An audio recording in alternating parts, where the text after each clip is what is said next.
Smart পুলিচৰ ৰূপ উদঙাই দিলে বিলাসীপাৰা চহৰৰ এগৰাকী জ্যেষ্ঠ নাগৰিকে।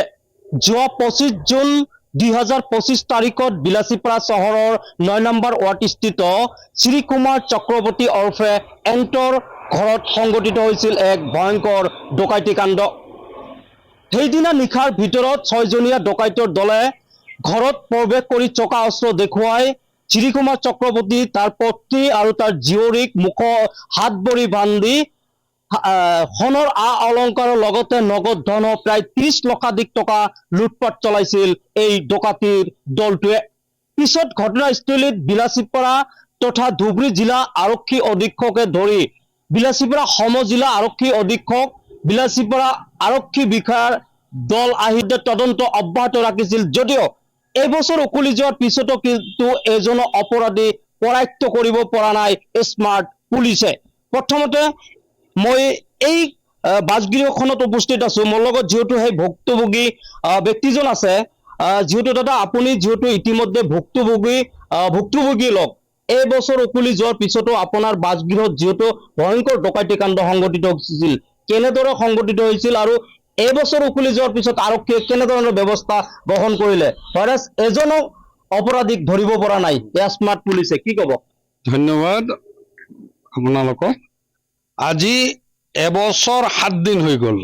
25 তাৰিখে 25 জুন 2025 তাৰিখ ৰাতি 2টা বজাত, ৰাতিপুৱা 2টা বজাত আমি শুই থকা অৱস্থাত আমাক হাত ভৰি বান্ধি, মোৰ সৰু জীয়ৰী তাই ক্লাছ 9ত পঢ়ি আছিল আৰু মিছেছক হাত ভৰি বান্ধি তেওঁলোকে বহুত ভয়ানক চকা অস্ত্ৰ দি আমাক হেৰি কৰিছিল। 6জনীয়া দল এটা ভিতৰত সোমাইছিল, বাহিৰতো আছিল নেকি, আহি আমাক খুব ভয়ানক ধৰণে মানে ধমকি দি আমাৰ পৰা যিমান আছে চব আলমাৰি চালমাৰি তলা চাবি ভাঙি চব লুটপাট কৰি লৈ তেওঁলোকে গুচি গৈছিল।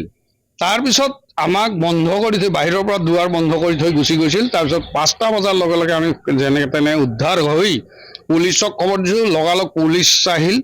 পুলিচৰ পিছত মই বিভিন্নজনৰ পৰা মিডিয়াই খবৰ পালে, মিডিয়াও আহিল। ধুবুৰী জিলাৰ SP, তেতিয়াৰ SP আছিল লীনা দলে, এডিশ্যনেল SP আছিল তালুকদাৰ আৰু আমাৰ CDSP আছিল অম্বৰীশ শৰ্মা।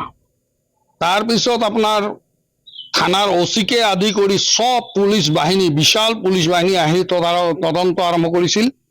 মিডিয়াৰ প্ৰচাৰৰ পিছত আমাৰ মাননীয় গৃহমন্ত্ৰী তেখেতক গম পাই তেখেতে গুৱাহাটীৰ পৰা এটা স্পেচিয়েলি এডিশ্যনেল SPৰ নেতৃত্বত স্পেচিয়েল CID টিমো পঠাইছিল। ৰাতি 11:30লৈকে তদন্ত চলাইছিল।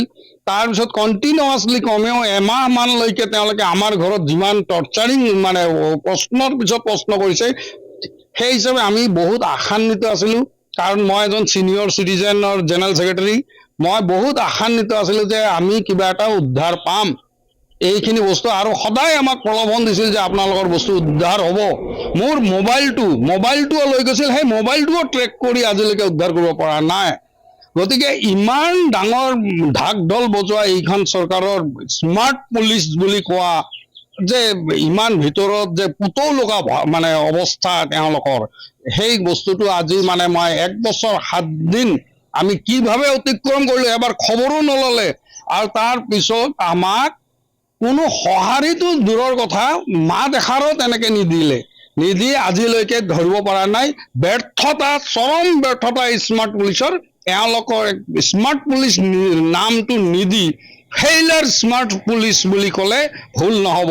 মই আজি ছিনিয়ৰ চিটিজেন হিচাপে মই এইখিনি দাবী কৰিছোঁ চৰকাৰক যে এই এনেকুৱা স্মাৰ্ট পুলিচ নাম ঢাক ঢোল বজোৱাতকে বেলেগ পন্থা লওক, যাতে মানুহ নিৰাপত্তাহীনতাত ভুগিব নালাগে। যেতিয়া ডকাইতি কাণ্ড সংঘটিত কৰিছিল তেতিয়া এই দলটোৱে কি বুলি পৰিচয় দিছিল?